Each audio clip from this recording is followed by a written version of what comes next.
ಪ್ರೀತಿಯ ದ್ವಿತೀಯ PUC ವಿದ್ಯಾರ್ಥಿಗಳೇ, ಇವತ್ತು ನಡೆದಂತಹ ವ್ಯವಹಾರ ಅಧ್ಯಯನ ಅದರ ಒಂದು ಕೀ ಆನ್ಸರ್ಗಳನ್ನು ನಾವು ನೋಡ್ತಾ ಹೋಗೋಣ. ಈ ಒಂದು ಕ್ವಶನ್ ಪೇಪರ್ ಬಂದು ನಿಮ್ಮ ಆ್ಯನ್ಯುವಲ್ ಎಕ್ಸಾಮಿಗೂ ಹಾಗೂ ಪ್ರಿಪೇಟರಿ ಎಕ್ಸಾಮ್ ಎರಡಕ್ಕೂ ಕೂಡ ಹೆಲ್ಪ್ ಆಗಲಿದೆ. ಬನ್ನಿ ವಿದ್ಯಾರ್ಥಿಗಳೇ, ಈಗ ಕೀ ಆನ್ಸರ್ಗಳನ್ನು ನೋಡ್ತಾ ಹೋಗೋಣ. ಕೆಳಗೆ ನೀಡಿರುವ ಆಯ್ಕೆಗಳಿಂದ ಸರಿಯಾದ ಪರ್ಯಾಯವನ್ನು ಆಯ್ಕೆ ಮಾಡಿ ಬರೆಯಿರಿ ಅಂತ ಇದೆ. MCQs: ಈ ಕೆಳಗಿನ ಯಾವುದು ನಿರ್ವಹಣೆ ಸಂಘಟನಾತ್ಮಕ ಉದ್ದೇಶವಾಗಿದೆ ಅಂತ ಇದೆ. ಇದಕ್ಕೆ ಸರಿಯಾದ ಉತ್ತರ ಬಂದು ಆಪ್ಷನ್ ಎ ಆಗಿರುತ್ತೆ, ಲಾಭ ಅನ್ನುವಂಥದ್ದು right answer. Question number 2: Henri Fayol dash ಆಗಿದ್ದರು ಅಂತ ಇದೆ. ಆಯಿತಾ, ಮೈನಿಂಗ್ ಇಂಜಿನಿಯರ್ ಆಗಿದ್ದರು ಅನ್ನುವಂಥದ್ದು ರೈಟ್ ಆನ್ಸರ್. ನೋಡಿ ವಿದ್ಯಾರ್ಥಿಗಳೇ, ನಾನು ನಿಮಗೆ ಕೆಲವೊಂದು ಕ್ವಶನ್ ಪೇಪರು ಹಾಗೂ 3 question paper with key answer ಕೊಟ್ಟಿದ್ನಲ್ವ, ಎಲ್ಲ ಪ್ರಶ್ನೆಗಳು ಆ ಒಂದು PDF ಕಾಪಿಯಿಂದನೇ ಬಂದಿರುವಂಥದ್ದು. ಡ್ಯಾಶ್ ಏನು ಮಾಡಬೇಕು ಮತ್ತು ಹೇಗೆ ಮಾಡಬೇಕೆಂದು ಪೂರ್ವಭಾವಿಯಾಗಿ ನಿರ್ಧರಿಸುವುದಾಗಿದೆ.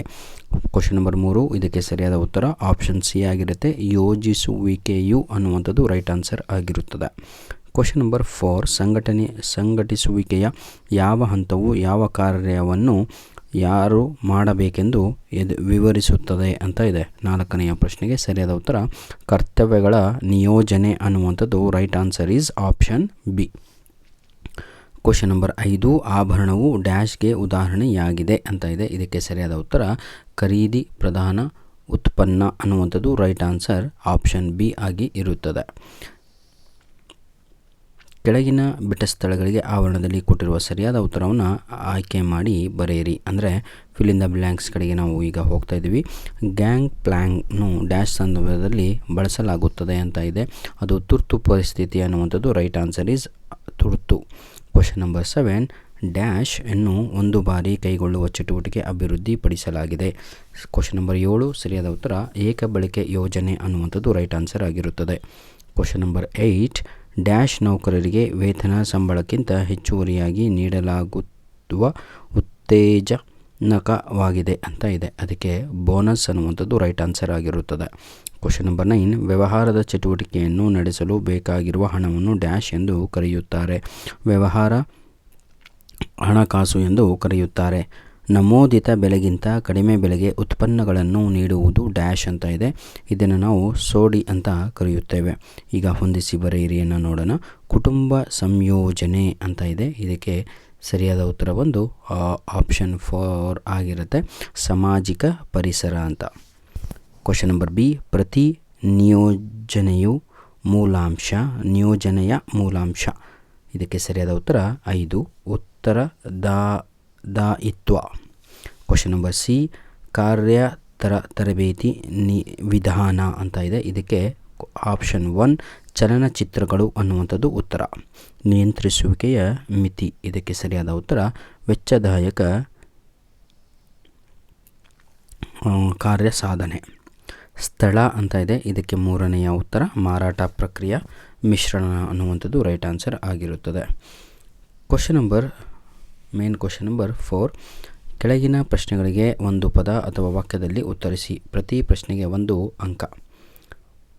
ಉನ್ನತ ಹಂತದ ನಿರ್ವಹಣೆಗೆ ಒಂದು ಉದಾಹರಣೆಯನ್ನು ಕೊಡಿ ಅಂತ ಇದೆ. ಇದಕ್ಕೆ ತಾವುಗಳು ಮುಖ್ಯ ಕಾರ್ಯ ನಿರ್ವಹಣಾಧಿಕಾರಿ ಅದನ್ನು ಬರೆದ್ರೆ ಸಾಕು, ಅಥವಾ ವ್ಯವಸ್ಥಾಪಕ ನಿರ್ದೇಶಕ ಅಂತ ಬರೆದ್ರೂ ಕೂಡ ಅಂಕಗಳು ಸಿಗುತ್ತೆ. ಸಿಬ್ಬಂದಿ ನಿರ್ವಹಣಾ ಪ್ರತಿಕ್ರಿಯೆಯ ಮೊದಲ ಹಂತವನ್ನು ತಿಳಿಸಿ ಅಂತ ಇದೆ. ಇದಕ್ಕೆ ಸರಿಯಾದ ಉತ್ತರ ಮಾನವ ಶಕ್ತಿಯ ಅಗತ್ಯತೆಗಳನ್ನು ಅಂದಾಜು ಮಾಡುವುದು ಅನ್ನುವಂಥದ್ದು ರೈಟ್ ಆನ್ಸರ್ ಆಗಿರುತ್ತದೆ. ಕ್ವಶನ್ ನಂಬರ್ 15ಕ್ಕೆ ನಿರ್ದೇಶನದ ಒಂದು ಮೂಲಾಂಶವನ್ನು ಹೆಸರಿಸಿ ಅಂತ ಇದೆ. ತಾವುಗಳು ಮೇಲ್ವಿಚಾರಣೆ ಅಂತ ಬರೀಬೋದು, ಅಥವಾ ಪ್ರೇರೇಪಣೆ ಅಂತಲೂ ಕೂಡ ಬರೆಯಬಹುದಾಗಿದೆ. ಕ್ವಶನ್ ನಂಬರ್ 15, ಏನಿದು? ಸನ್ ರೈಸ್ ಲಿಮಿಟೆಡ್ ಹಳೆಯ ಯಂತ್ರವನ್ನು ಹೆಚ್ಚಿಸಿ ಉತ್ಪಾದನಾ ಸಾಮರ್ಥ್ಯ ಹೊಂದಿರುವ ಆಧುನಿಕ ಯಂತ್ರದಿಂದ ಬದಲಾಯಿಸಲು ತೀರ್ಮಾನಿಸಲಾಗಿದೆ. ಸನ್ರೈಸ್ ಲಿಮಿಟೆಡ್ ಯಾವ ವಿಧದ ತೀರ್ಮಾನವನ್ನು ತೆಗೆದುಕೊಂಡಿದೆ ತಿಳಿಸಿ ಅಂತ 15ನೆಯ ಪ್ರಶ್ನೆ ಇದೆ. ಇದಕ್ಕೆ ದೀರ್ಘಾವಧಿಯ ಹೂಡಿಕೆ ನಿರ್ಧಾರವನ್ನು ತೆಗೆದುಕೊಂಡಿದೆ ಅಂತ ಬರಿಬೇಕಾಗತ್ತೆ. ಇದು ನಿನ್ನೆ ಕೂಡ ನಾನು ನಿಮ್ಗೆ ಅಪ್ಲೋಡನ್ನು ಮಾಡಿಕೊಟ್ಟಿದ್ದೆ. NGO ಅನ್ನು ವಿಸ್ತರಿಸಿ ಅಂತ ಇತ್ತು, ಅದರಲ್ಲಿ ನಾನ್ ಗೌರ್ಮೆಂಟ್ ಆರ್ಗನೈಸೇಷನ್ ಅಂತ. ಆಯಿತಾ, ಬನ್ನಿ ವಿದ್ಯಾರ್ಥಿಗಳೇ, ಈಗ ನಾವು ಕ್ವಶನ್ ನಂಬರ್ 17ಕ್ಕೆ ಹೋಗೋಣ. ಅಂದರೆ ಪಾರ್ಟ್ ಬಿ.